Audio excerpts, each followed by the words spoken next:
안녕하세요. 아재 책톡입니다. 오늘 소련 이야기 5편 영상 마지막 영상을 시작하겠습니다. 과거 소련에서 이런 유머가 유행했다고 합니다. 제일 첫 번째 기관사가 안간힘을 쓴 끝에 열차를 가동시키는데 성공했습니다. 이때 기관사는 레닌이고 열차는 소련이었다고 합니다. 레닌이 물러나자 새로운 기관사가 등장했는데요. 새 기관사는 열차 속도에 만족할 수 없었습니다. 그래서 화부를 비롯한 일부 승무원과 승객 몇 명을 총살하라는 명령을 내렸습니다. 이 기관사가 바로 스탈린이죠. 그 다음 등장한 기관사는 지금까지와는 전혀 다른 방식으로 일을 처리해야 한다고 주장했습니다. 이 기관사는 사람들을 설득해서 차량 순서를 바꾸도록 했습니다. 석탄을 실은 차량을 선두에 두고 기관차가 뒤에서 밀도록 했어요. 바로 후르쇼프입니다. 하지만 승무원들이 반란을 일으켜서 이런 황당한 실험을 중단시켰습니다. 승무원들은 자신들 중에 한 명을 새로운 기관사로 임명했습니다. 하지만 열차는 앞으로 나가지 못하고 멈추고 말았습니다. 이제 기관사는 열차의 창문 커튼을 내리고 열차가 계속 달리고 있다고 상상하자고 말했다고 합니다. 이 마지막 기관사가 브레즈네프입니다.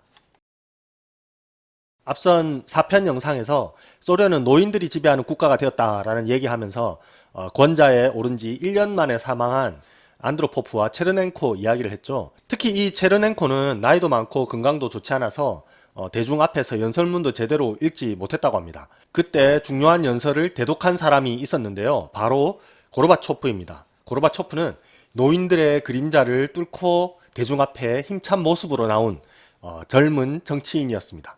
체르넨코가 죽고 고르바초프가 서기장이 되었을 때 멈춘 지 오래된 이 소련이라는 열차에 드디어 시동이 걸리겠구나 이런 기대를 했습니다. 고르바초프가 보기에 소련은 너무 부패했고 비밀주의가 판치고 정체되었고 여러가지 산더미 같은 문제들에 짓눌려 있었어요. 그래서 이거 완전 총체적인 개혁을 해야 되는데 누적된 이 폐단을 청산해야 되는데 그런데 이거 어디서부터 손을 대야 할지 모르겠는 거예요. 그래서 우선 눈에 보이는 술 문제부터 해결해보자. 사회적으로 알코올 중독이 너무 심각해. 나라 경제를 좀 먹고 인명 손실도 너무 많아. 고르바초프는 반알코올 캠페인을 시작했습니다. 그리고 글라스노스트라고 개방과 반부패 캠페인을 벌였어요. 그런데 이 문제들이 해결이 안 됐어요. 그런 거 있잖아요. 문제가 보여서 그걸 이렇게 파봤는데 이 뿌리가 너무 거대해 손을 댈 수가 없는 거예요. 당시 소련에서 부패와 알코올 중독 문제를 해결하려고 했는데 결국 파보니까 이게 이 체제의 문제, 노멘클라투라의 문제, 공산당 독재의 문제와 연결되어 있었던 것이죠. 고르바초프는 소련을 보다 투명한 국가로 만들고자 했지만 이때 고르바초프를 시험대에 오르게 한 사건이 있었습니다. 바로 체르노빌 원전 사고입니다. 1986년에 우크라이나에 있던 체르노빌 원전이 폭발해 버렸습니다. 원자로가 멜트다운 되어버렸고 수많은 소련 인민들이 방사능 위험에 노출되었어요. 정부는 처음에 아무 일도 없었던 것처럼 다 덮어버리려고 했지만 결국 사고를 다 인정할 수밖에 없었습니다. 체르노빌 사고는 소련 국가가 처한 그 현실의 축소판이나 마찬가지였어요. 이 체르노빌 원전 사고와 관련된 이제 러시아 인민들의 생생한 목소리를 들어보려면 체르노빌의 목소리라는 책을 보시면 좋을 것 같습니다. 스베틀라나 알렉세예비치라는 우크라이나 작가가 쓴 책인데요. 알렉세예비치는 2015년에 노벨 문학상을 수상했습니다.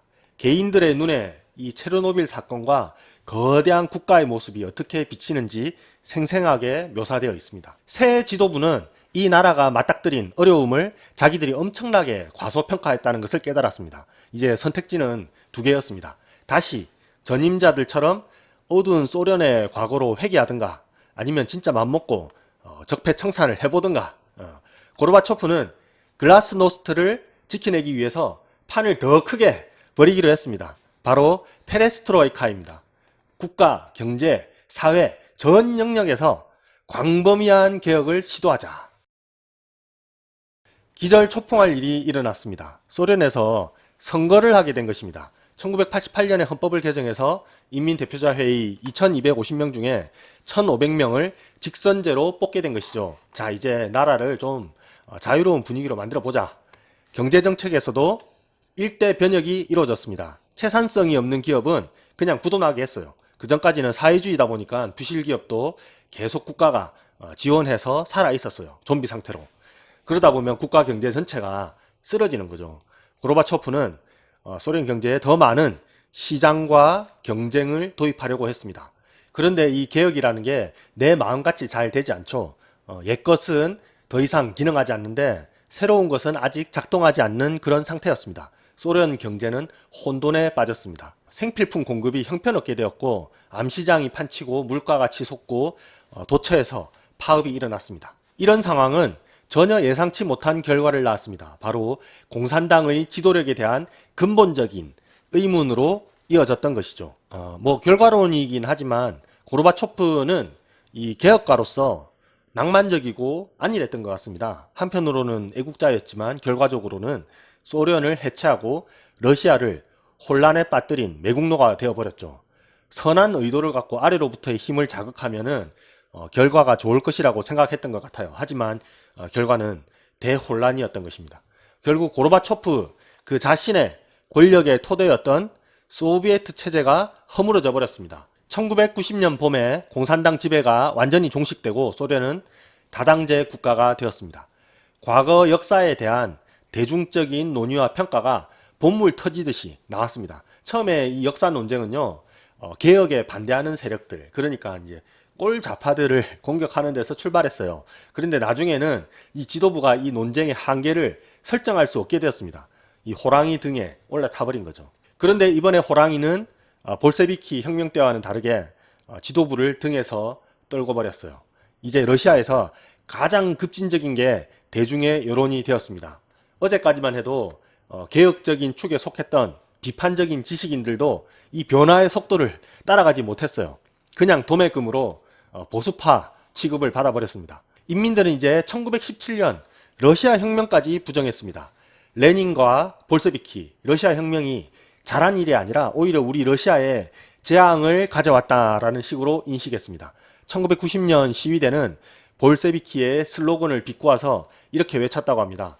인민에게 권력을, 농민에게 토지를, 신자에게 교회를, 공산주의자에게 공산주의를. 1990년 15개 연방공화국 전체가 주권을 선언했고 USSR은 붕괴 직전이었습니다. 1991년에는 철저한 반공주의자였던 보리스 옐친이 러시아 대통령으로 당선되었어요.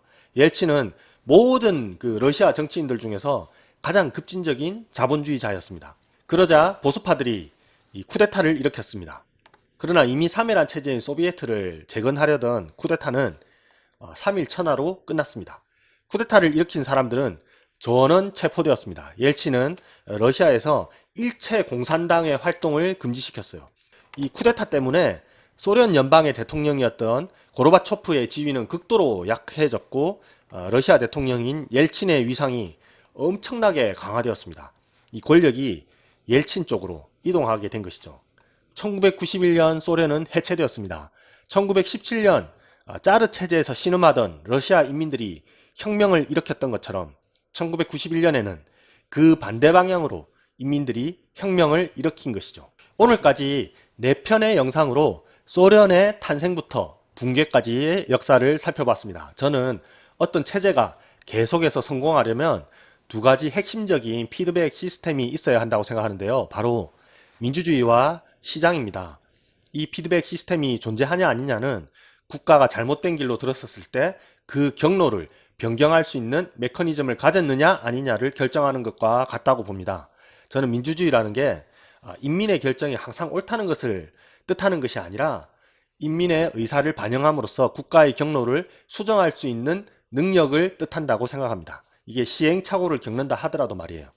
시장도 마찬가지입니다. 시장에서 이루어진 결과가 항상 옳다는 게 아니라 시장 메커니즘이 이 자원의 생산과 분배를 계속 조정한다는 게 중요한 것 같습니다. 이 둘 중에서 어느 한쪽만 있는 체제도 굉장히 불안정합니다. 시장만 있고 민주주의가 없는 체제는 빈익빈 부익부가 계속되어서 엄청나게 불평등한 사회로 발전할 것입니다. 그러면 어느 순간에 이제 불만이 폭발해서 혁명이나 내전이 일어나고 거대한 사회적 비용을 치르게 되겠죠.